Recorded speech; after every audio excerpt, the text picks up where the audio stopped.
අද රෑ අන්තිම රෑ. තව පැය කීපයයිනේ තියෙන්නේ. දැන් 3යි. තව පැය 3යි තියෙන්නේ.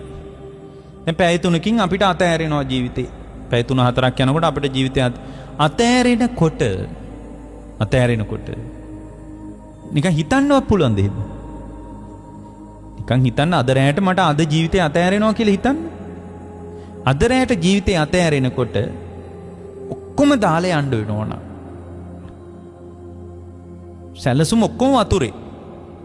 හැබැයි ওই පින්නතුන්ලාට අරන් යන්න පුළුවන් ධර්මයක් තියෙනවා. මොකද්ද?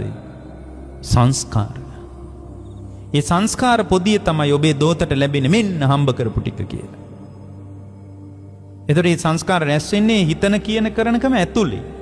චින්තනාර්ථයේ වාචසිකාර්ථයේ සහ ඔගොල්ලෝ හැසිරෙන විදිහ. කියන්නේ ඔගොල්ලෝ හැසිරෙන හැම වෙලාවකම හැසිරෙන විදිය ඇතුලේ ඔයාලට අபிසංස්කාර රැස් වෙනවා. ඔබ තුල සංස්කාරයන් ගොඩ නැගෙනවා. එතකොට මේ සංස්කාර ටික තමයි මෙන්න ඔයාගේ රැස්වීම කියලා දෙන්නේ.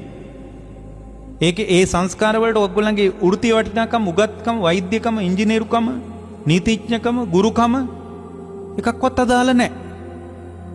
තමා තුළ හිතපු විදිය, වැඩ කරපු විදිය, කතා කරපු විදියට අදාළ දේ නම් ඔබට හම්බ වෙන්නේ.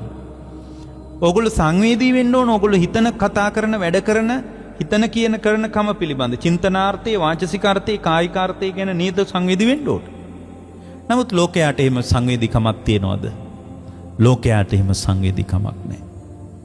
ඒකට හේතුව තමයි ලෝකේ හැම වෙලාවකම ලෝකයට සාපේක්ෂව බලනකොට ලෝකයේත් එක්ක තමන්ව මනිනකමක් එනකොට ඒ මනිනකම ඇතුලේ තමයි ওই පින්නතුන්ලා වැඩ කරන්නේ.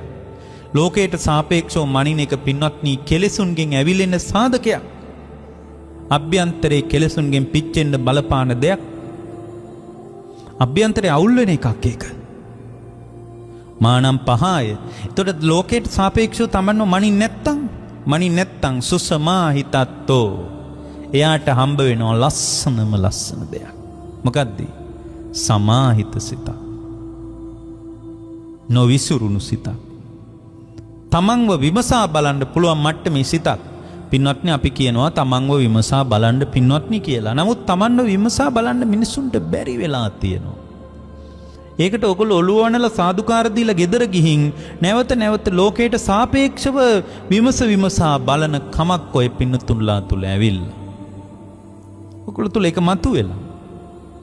ඒකට හේතුව අර ලෝකේ සාපේක්ෂව කියවෙනකොට ඒ සාපේක්ෂව කියවන තැනක සිත නිර්ායාසයෙන් විසිරෙනවා. මානම් පහය මානෙ දුර්ව වුණු සම්පූර්ණ මානෙ කඩා වැටෙන්න ගියොත් මානෙ වැටෙන පාරට ආවොත් මාන්නේ වගේ මනෝභාවයක් ගිනි තියන්න පටන් ගත්තොත් ධර්මේ හරහා ධර්මේ බලන්නකො පින්වත්නි ওই මාන්නක්කාරකම අපිව කොච්චර අවුල් කරනවද කියලා. කොච්චර අවුල් කරනවද කියලා බලන්න. ධර්මයෙන් ඈත් කරනවනේ මිනිස්සු. මාන්නේ වගේ එකක් ආවොත් ධර්මයෙන් ඈත් කරනවා. වාඩි වෙන තැන ගැන හරියට හිතනවා. වාඩි වෙන තමන්ව මැනගන්නකම ආවොත් කෙලෙස් එක්ක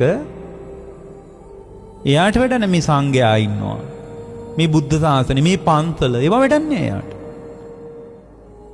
එන්නේ මොකක්වත්. එහෙනම් මතක තියාගන්න පින්වත්නි කෙලෙස් පුදු අකුසලයට දොරක් තමයි තමන් ලෝකයට සාපේක්ෂව මැනගන්න එක.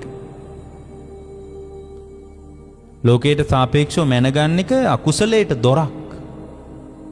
කවදාවත් ලෝකයට සාපේක්ෂව මනින්න එපා.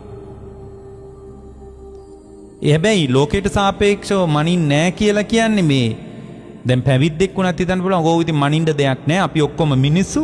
මනුස්සකමින් බැලුවම අපි අතර වෙනසක් නෑ කියලා මේ දානෙට ගියාම කියනවා මේ මමත් කනවනේ එන්නේ මේ කන අපි ඔක්කොම වළඳමු එකට කියලා ඉන්න දාන වේදපු අයත් උපාසකම්මලත් එකතු කර ගන්නවා.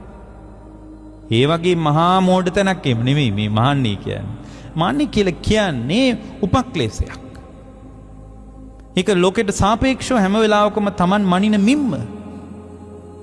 ඒ විදිහට මනින්න තමාව පේනවා, ලෝකයක් පේනවා. ඒ විතරක් නම් කමන්නේ පින්නොත්නි තමාව පෙන්නලා තමන්ව සාවද්‍යයි කියලා පේනවා, තමන්ව නිර්වැරදි කියලාත් පේනවා, ලෝකෙ වැරදි කියලාත් පේනවා. ඒ නිසා තමයි මේ මාන්නක්කාරකම තියෙන නිසා තමයි හැමදාමත් අපිට ලෝකයේ අඩුපාඩු අහුවෙන්නේ. හොඳට බලන්නකො ලෝකයේ අඩුනේ අපිට පේන්නේ. තමන්ගේ අඩුව පේනවද? තමන්ගේ අඩුව පේන්නේ. හැමදාමත් ලෝකේ අඩුපාඩු ලිස්ට් එකක් කියන්න පුළුවන්. ඊට පස්සේ තමන්ගේ අඩුවක් තිබ්බොත් ඒක සාධාරණීකරණය කරනවා. නෑ මම මෙහෙමයි. එහෙම උනේ මේ නිසා. සාධාරණීකරණය කරනවා. ඇයි ඔයා එහෙම කතා කරේ? එහෙම කතා කරේ යා මෙහෙම කරපු නිසා. මං නැත්තම් පාඩුවේ හිටියේ. ඇයි ඔයා ওই විදිහට වැඩ කළේ? ඒ වැඩ කළේ යා මෙහෙම කරපු නිසා. එයා එහෙම කරපු එකයි වරද. මගේ වරදක් මගේ වරදක් නෑ අපෝ. මං බොහොම සුද්ධවන්තයි මම කියලා තමන්ගේ නිවැරදි කමම පේනවා පින්න. එතකොට අර මාන්නේ නැති වෙනකොට මානම් පහය ලෝකයට සාපේක්ෂව තමන්ව මනින් නැතිකොට ඒක උපක්ලේශයක්. සුසමාහිතත්ව එයාට ඇති වෙනවා එයාගේ ඇතුළ දෙස බලන සිතක්. සුසමාහිතත්ව